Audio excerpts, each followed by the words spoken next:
Le seul véritable voyage ne serait pas de découvrir de nouveaux paysages, mais d'avoir de nouveaux yeux. Marcel Proust, l'écrivain français. En effet, en ce jour spécial, mesdames, messieurs, nous allons voyager à travers diverses destinations différentes. Précisément au Cameroun sur le thème l'intelligence artificielle, défis et opportunités pour la jeunesse camerounaise.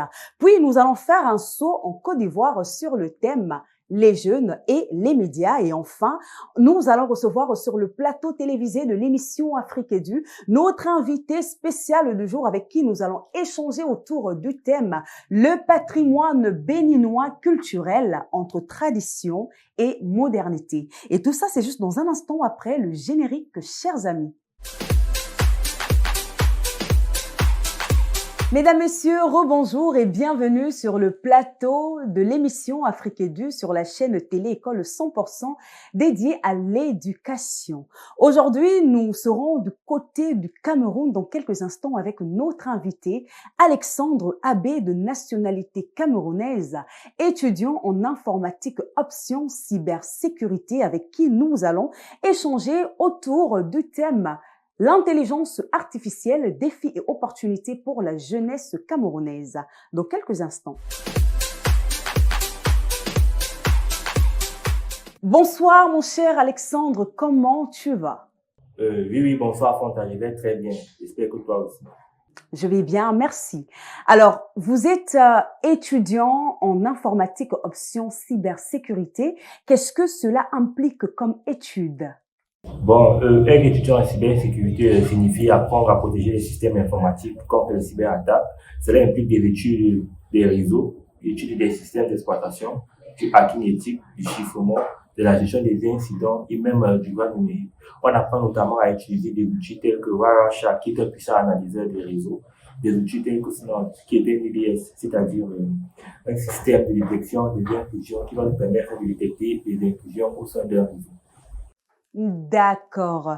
Aujourd'hui, monsieur Alexandre, certaines personnes craignent que l'intelligence artificielle remplace des emplois, mais d'autres voient des opportunités. Alors, quel est votre point de vue sur l'avenir du travail au Cameroun face à ces innovations? Bon, l'IA va forcément transformer le marché au Cameroun. Donc, certains emplois disparaîtront, ça c'est sûr, c'est quelque chose qui ne pourra pas être évité. Certains emplois disparaîtront, notamment les emplois qui sont très répétitifs, mais en même temps, les nouveaux métiers vont émerger, tels que les métiers qui concernent la donnée, tels que le big data et les data science. Les métiers dans la cybersécurité, le développement d'IA et de l'automatisation. De mon point de vue, moi, je pense que lieu de voir l'IA comme une menace, c'est plutôt une opportunité de former les jeunes pour les emplois du futur. L'intelligence artificielle est un domaine aujourd'hui qui exige beaucoup de compétences techniques avancées. Alors, comment le Cameroun s'y prépare pour préparer la jeunesse à ces métiers futurs? Bon, le Cameroun commence déjà, on va dire, à se positionner en mettant en place des formations en intelligence artificielle, en programmation et en cybersécurité aussi, dans certaines universités. On voit aussi des initiatives privées et des bootcamps qui forment des jeunes, en fait, aux nouvelles technologies. Mais il y a encore du chemin à faire. Je pense qu'il faudrait plus d'écoles spécialisées, des formations plus pratiques et un meilleur accès à l'outil informatique. L'IA aujourd'hui est utilisée de plus en plus, parfois même sans réglementation stricte. Quel est son impact dans la vie des étudiants camerounais? Bon, déjà la vie de l'étudiant, ça c'est sûr, parce que moi je l'utilise notamment en tant qu'étudiant ou bien futur professionnel dans le monde de la cybersécurité. Je l'utilise par exemple en corrigeant par exemple des scripts ou bien en corrigeant des programmes. Par exemple, quand je rencontre des programmes, lorsque je suis en train d'écrire des scripts, je peux juste copier mon code et l'envoyer par exemple à ChatGPT ou à Copilot ou à d'autres IA éducatifs pour me permettre de corriger son code afin de pouvoir évoluer dans mon travail. Je pense donc qu'il est facile, en fait, grâce à ça, il est plus facile d'accéder à l'information et d'apprendre plus vite. Mais le problème qui se pose là, c'est que sans réglementation, en fait, sans réglementation claire, certains étudiants l'utilisent à mauvaise escient, notamment dans la fraude et la tricherie aux examens.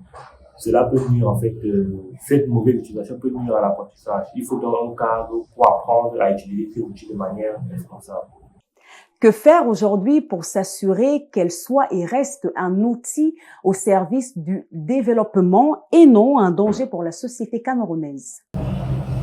Bon, on va dire quoi, pour éviter les dérives, en fait, je pense qu'il faut mettre en place des lois et des réglementations et des réglementations sur l'IA pour éviter les abus. Il faut sensibiliser et former les jeunes sur l'éthique et sur l'usage responsable de l'IA. Il faut investir dans les projets d'IA locaux qui répondent aux besoins du Cameroun, notamment dans la santé, l'agriculture et sans oublier l'éducation, bien sûr. Mais comment le Cameroun aujourd'hui se positionne face au développement des IA et à travers quoi, par exemple? Bon, le Cameroun commence déjà à se développer dans ce domaine, mais il reste encore, on va dire, en arrière, en fait, par rapport à certains pays. On voit notamment des initiatives telles que des formations dans les universités en IA et en cybersécurité, des concours organisés par des entreprises et des startups tech, des collaborations, on va dire, internationales pour développer des solutions basées sur l'IA. Mais il faut encore beaucoup de chemin à faire et il faut beaucoup de financement et d'accompagnement pour faire émerger des experts locaux sur ce domaine, en fait. Merci, mon cher Alexandre. Alors, dernière question. Certains pays comme le Rwanda et l'Afrique du Sud investissent massivement sur l'intelligence artificielle. Selon vous, le Cameroun peut-il devenir un acteur clé dans ce domaine? Oui, c'est possible, mais on va dire, il faut une vraie stratégie pour ça, notamment comme l'a fait le Rwanda et l'Afrique du Sud qui investissent énormément dans l'IA et dans la tech. Le Cameroun peut faire pareil, d'abord en commençant en encourageant d'abord les startups d'IA locales avec du financement et des incubateurs, en mettant en place des centres de recherche en intelligence artificielle et en formant massivement les jeunes sur les compétences d'IA et la tech. Je pense que si tous ces efforts sont mis en place, le Cameroun peut devenir, on va dire, un hub technologique pour l'Afrique centrale. Merci beaucoup, mon cher Alexandre Abbé, pour cet échange édifiant. J'espère et j'ose croire même d'ailleurs qu'on se retrouvera sûrement à la prochaine pour d'autres thématiques encore plus intéressantes et édifiantes. Bien de choses à toi et bonne continuation. Mesdames, Messieurs, c'était Alexandre Abbé depuis le Cameroun. Maintenant, nous allons très rapidement faire un saut en Côte d'Ivoire sur la thématique de les jeunes et les médias avec Monsieur Kassoum Kanaté. Tout ça, c'est juste dans un instant.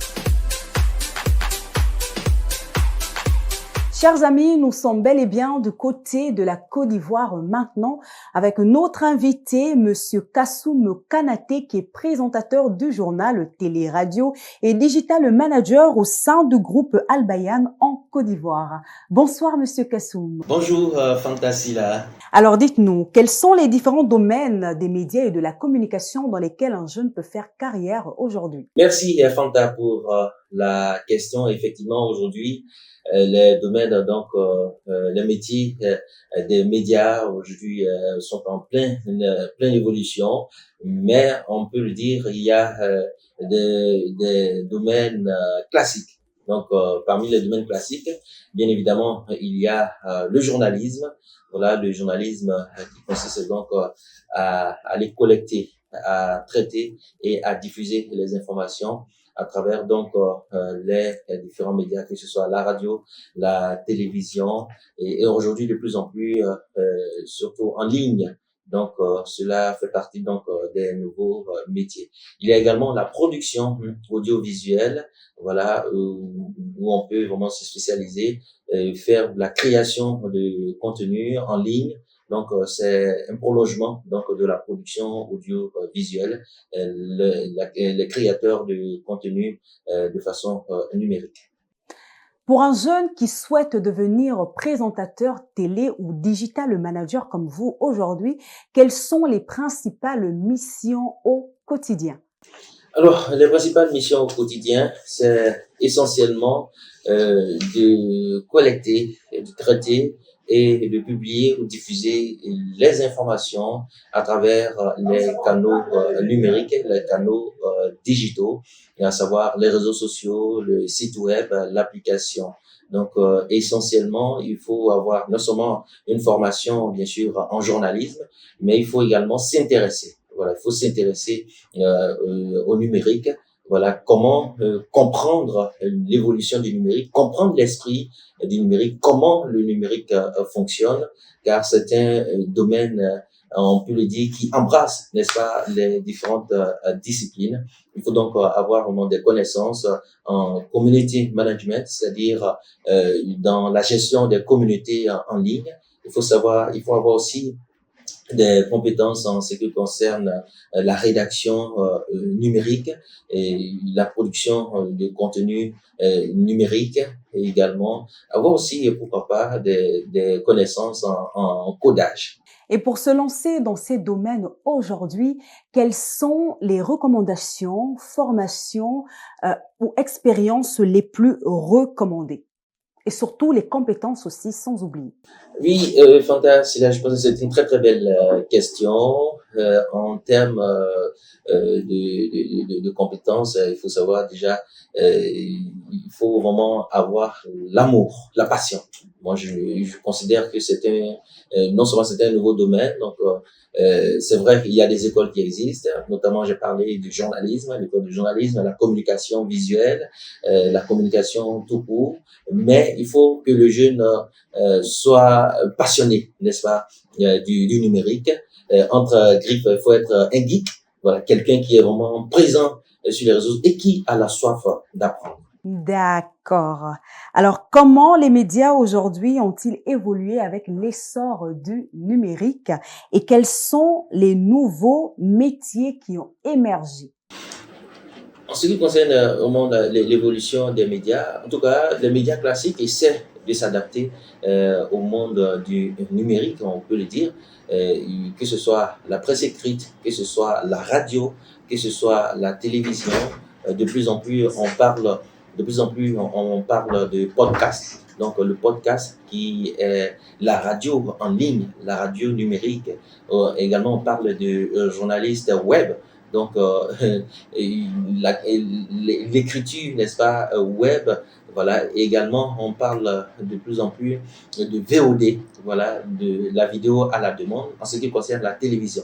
Donc, de plus en plus, les médias comprennent, n'est-ce pas, comment le numérique impacte positivement leur domaine. Alors, ils essaient de s'adapter, ils essaient de créer du contenu, n'est-ce pas, pour pouvoir embrasser de nouvelles audiences. Et effectivement, pour répondre à la seconde question, quant aux différents métiers en vogue, il y a le community management, voilà, qui consiste vraiment à gérer, n'est-ce pas, une communauté de ses abonnés à travers ses réseaux sociaux, son site web.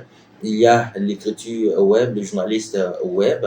Il y a également, n'est-ce pas, le podcast. Voilà, il y a le système de VOD, la gestion des applications et des plateformes numériques, entre autres.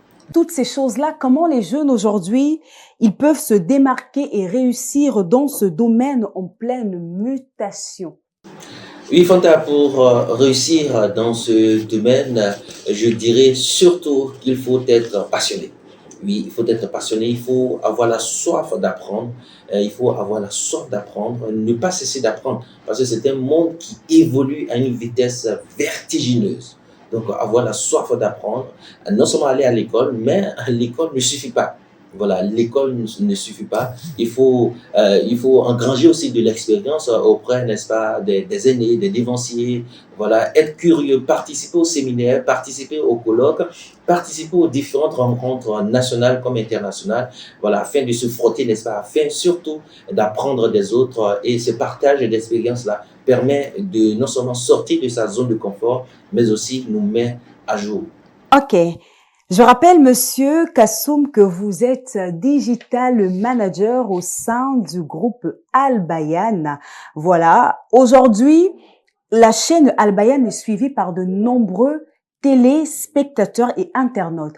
Quelle est sa spécificité par rapport aux autres médias en Côte d'Ivoire? Et depuis combien d'années la chaîne existe déjà?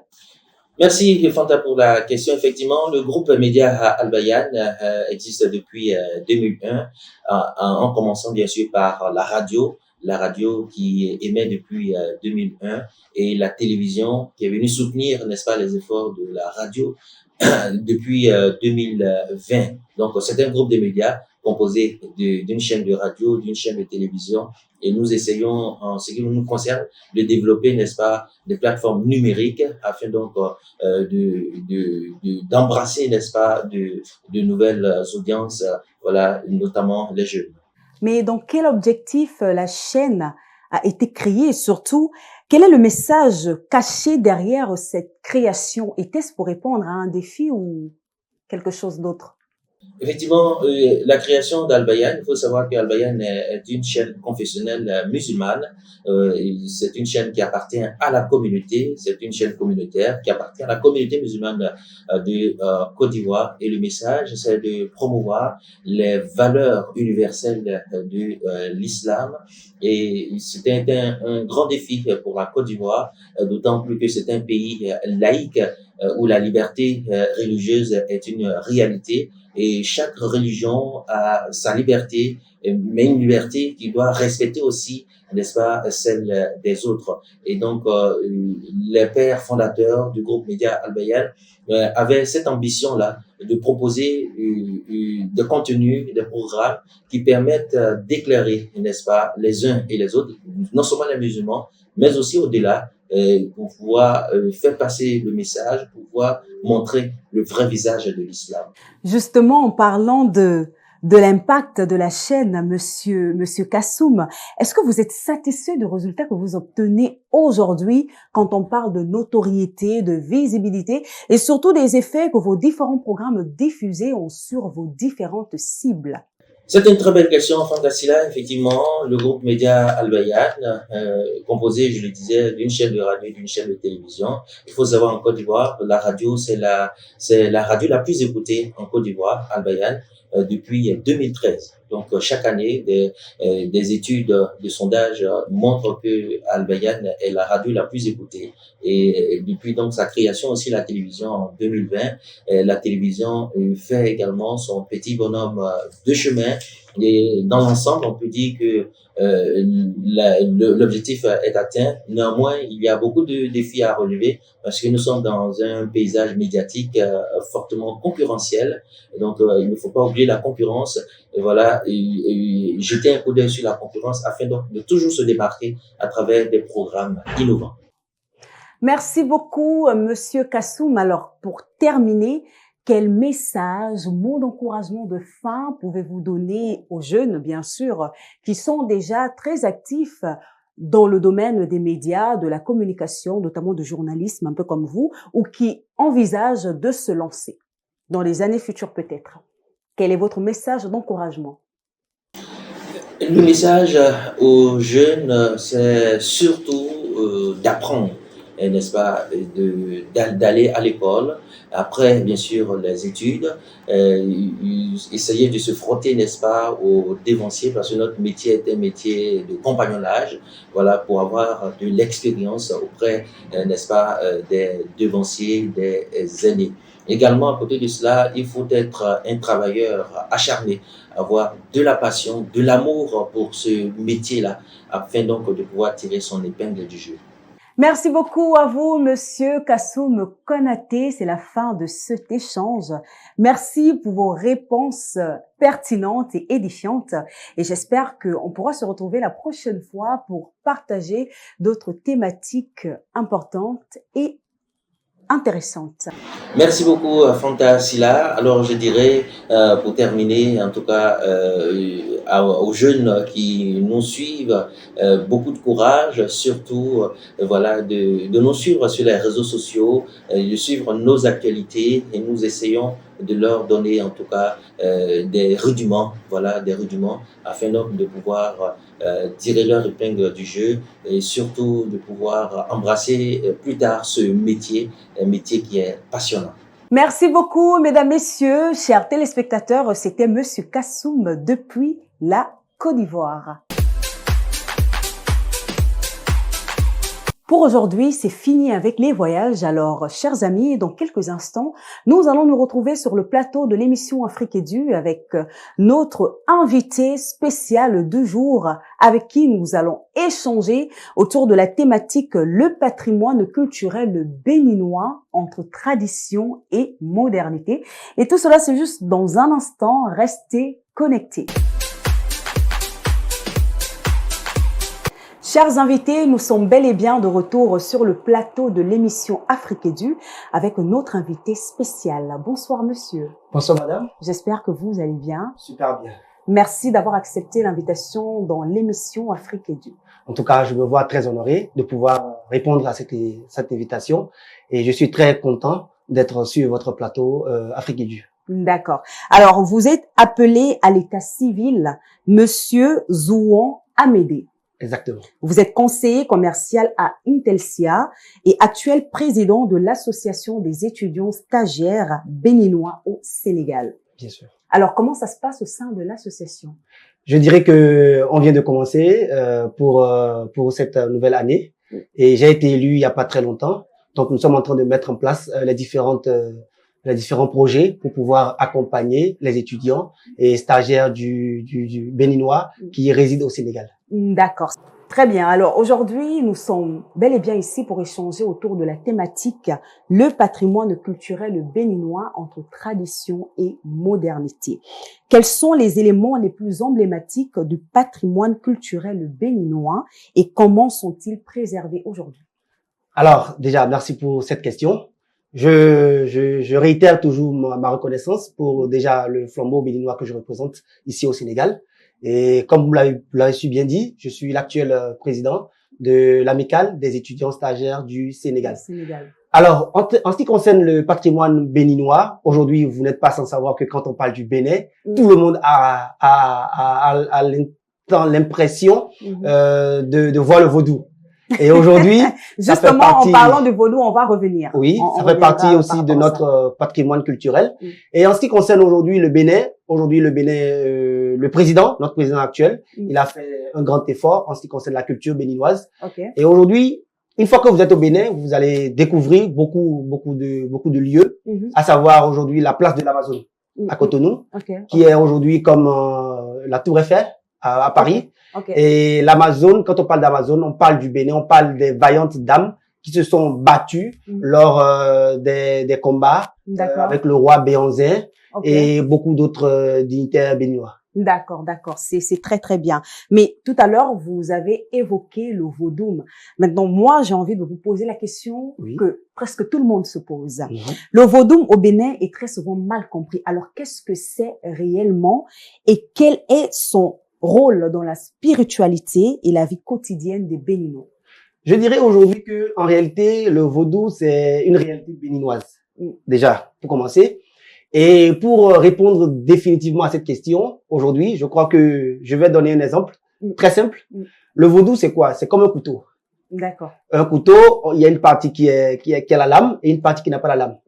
Et maintenant, le couteau, en réalité, lorsqu'il est dans la main d'un agresseur, c'est pour faire du mal. Exactement. Et lorsqu'il est là dans la main d'un cuisinier, c'est pour faire quoi? C'est pour préparer de bons plats. Exactement. Donc, en réalité, si on prend le vaudou comme un couteau, c'est celui qui détient ce vaudou ou le vaudou en question qui peut-être est mal vu ou bien vu. Sinon, de fond ou de base, le vaudou, c'est pas pour faire du mal. Au contraire, c'est pour protéger. C'est pour protéger. Voilà. Pour protéger contre les mystiques, pour protéger contre les personnes qui ne vous aiment peut-être pas. Et il faut reconnaître que nous sommes en Afrique. Et le contexte africain, il y a eu des guerres, il y a eu des combats et tout. Et aujourd'hui, le vaudou, c'est là pour protéger en réalité. Donc, le but du vaudou, c'est pas pour faire du mal, mais c'est peut-être certaines personnes qui l'utilisent pour faire du mal. Sinon, de base, c'est pas pour faire du mal. D'accord. Donc, c'est pas la sorcellerie. Absolument en quelques, Absolument. Voilà, d'accord, c'est très bien. Vous êtes président actuel des étudiants et stagiaires béninois au Sénégal. Comment ou en quoi la diaspora béninoise contribue-t-elle à la diffusion, excusez-moi, et à la redéfinition de l'identité culturelle du pays à l'international? Déjà, ici, nous avions des activités que nous faisons, comme par exemple le 1er août, la fête de l'indépendance, Oui. où nous organisons en réalité des moments festifs pour les Béninois qui sont au Sénégal. Ça les permet en réalité de vivre leur culture. Et en cela, on peut même prendre par exemple des orchestres béninois qui font le vol, qui font le déplacement, autant pour moi, depuis Cotonou pour Dakar. Il y a des Béninois ici qui sont à Dakar, qui sont nés à Dakar, mais qui ne sont jamais rentrés à Cotonou. D'accord. Et des fois, on fait même des séances de films, de projections sur des histoires, sur des grands, les rois, sur les différentes personnes qui ont marqué le Bénin. Et cela permet à ces personnes en réalité de s'identifier en tant que Béninois de la diaspora. Donc, tout cela permet en réalité à ces personnes qui sont peut-être nées ici, qui ne sont jamais rentrées au pays de pouvoir vivre le Bénin comme si c'était au Bénin. Comme si c'était au Bénin. Et on fait aussi des plats béninois, la nourriture béninoise. Et quand ces personnes découvrent ces nourritures, ils se disent, mais attention, s'il y a tous ces plats-là qui sont chez moi, pourquoi ne pas venir un beau jour? Et je crois que le Haut Conseil des Béninois aujourd'hui est en train de faire un projet qui consiste à ramener ces Béninois, vivre une semaine d'immersion et découvrir le Bénin et vraiment profiter des avantages que le Bénin nous offre aujourd'hui.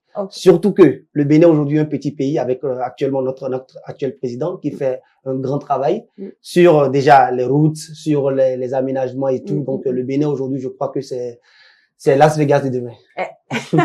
Inch'Allah, ça sera Las Vegas de demain. Mais dans ces mises en place là, quels sont souvent les défis que vous rencontrez très souvent? Parce que vous n'êtes pas au pays, vous êtes à l'étranger, précisément au Sénégal. Est-ce que vous avez souvent du mal à regrouper vos frères et sœurs béninois comme vous pour pouvoir partager ces moments-là ensemble? Ou s'il y a d'autres difficultés, vous pouvez en parler. Bon, il faut dire que de façon générale, le Béninois, il est quelqu'un de casanier. Ok, il ne sort pas trop. Et il n'aime pas aussi aller vers les gens. Bon, je ne dirais pas qu'il n'aime pas aller vers les gens, mais il n'aime pas les problèmes en fait, de façon générale.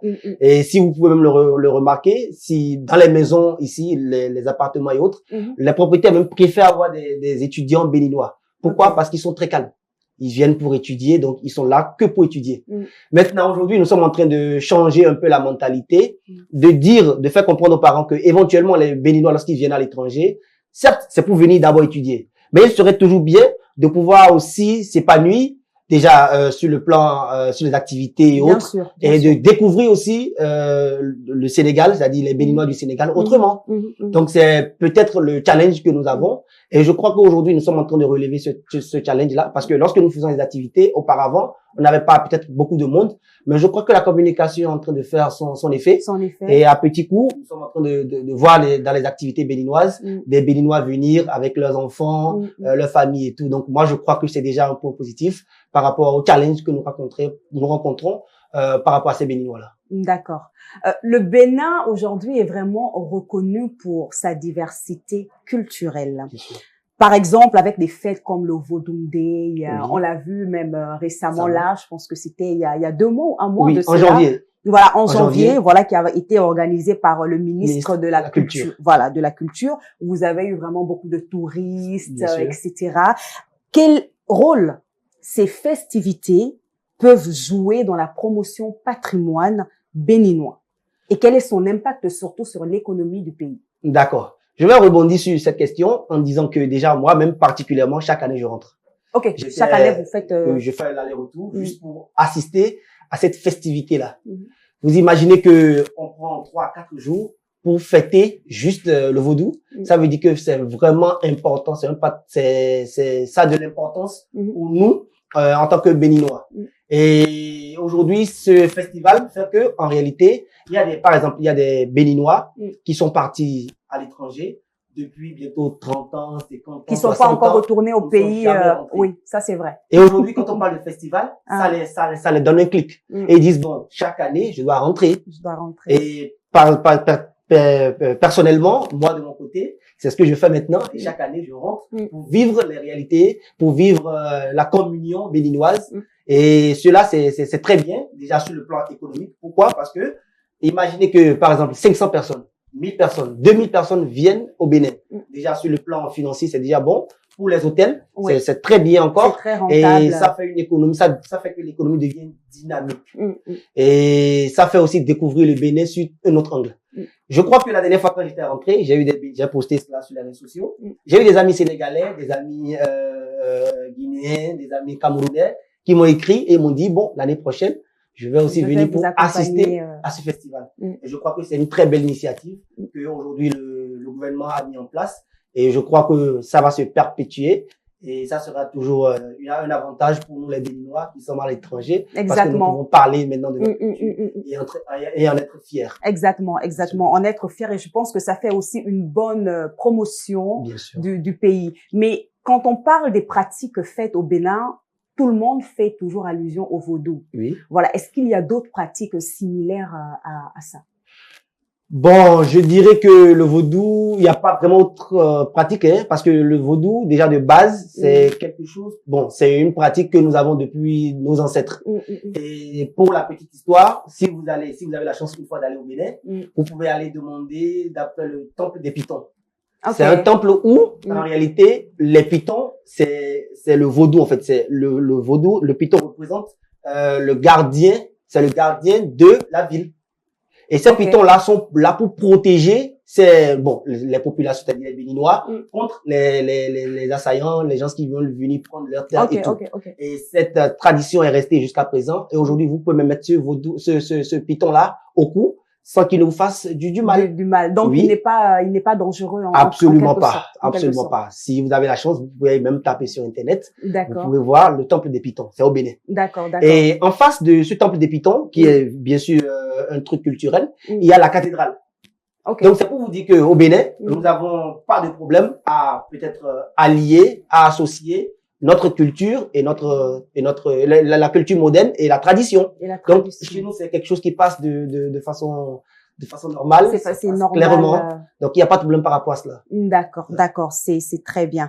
Alors, sans doute, aujourd'hui, les jeunes, vous avez un rôle très, très important dans tout ce qui concerne la valorisation du patrimoine. En tant que président aujourd'hui, comment les jeunes peuvent-ils s'approprier leur propre patrimoine culturel tout en s'ouvrant à la modernité, sans que cela n'affecte son authenticité?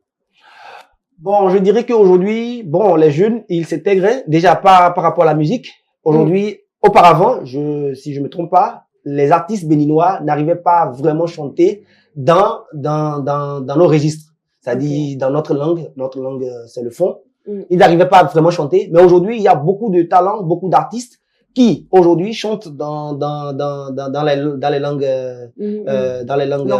locales et tout. Du Bénin. Et ça va à l'étranger. Ça s'exporte. Et aujourd'hui même, je crois que entre-temps, il y a eu un Béninois, il y a eu des Béninois même, plusieurs artistes béninois qui sont venus ici et qui ont presté. Auparavant, c'était pas une réalité. C'était impossible de chanter en langue fond et d'aller à l'international. Quand on chantait en langue fond, c'était juste pour le Bénin et tout. Donc, je crois et j'ai la ferme conviction que si on est dans cette dynamique, d'ici quelques années, le Bénin sera vraiment reconnu et beaucoup de personnes vont chanter en fond, vont chanter dans nos langues traditionnelles. Et c'est ça aussi le développement du Bénin et le développement des Béninois à l'étranger. D'accord. Merci. Merci beaucoup. Malheureusement, par faute de temps, on arrive déjà à la fin de cette émission. J'espère qu'on va avoir encore d'autres occasions de se retrouver ici sur le plateau de l'émission Afrique Edu pour discuter autour des sujets, des thématiques aussi intéressantes et importantes que celle-ci. Alors, est-ce que vous avez un message de fin, des salutations à l'endroit d'un membre de votre famille ou Bon, moi, je dirais que je remercie déjà la communauté béninoise qui m'a donné la chance, parce que je dirais que c'est une chance d'être le président de l'amicale des Béninois stagiaires résidant au Sénégal. Déjà, je remercie toute la communauté béninoise. Je remercie aussi la communauté sénégalaise qui m'a accueilli et qui m'a aussi donné la chance de pouvoir profiter des opportunités qu'il y a ici. Et je dirais que le meilleur reste à venir. Ok, le meilleur reste à venir. Merci beaucoup, Monsieur Amédée, c'est ça. Bien sûr. Mesdames, Messieurs, chers téléspectateurs, nous sommes bel et bien arrivés à la fin de cette émission. Merci d'avoir regardé encore l'émission et n'oubliez surtout pas de vous abonner sur nos différentes plateformes numériques YouTube pour pouvoir regarder de façon continuelle tous les programmes de la chaîne Télé-École. Et on se retrouve sûrement à la prochaine pour un nouveau numéro. Merci et au revoir.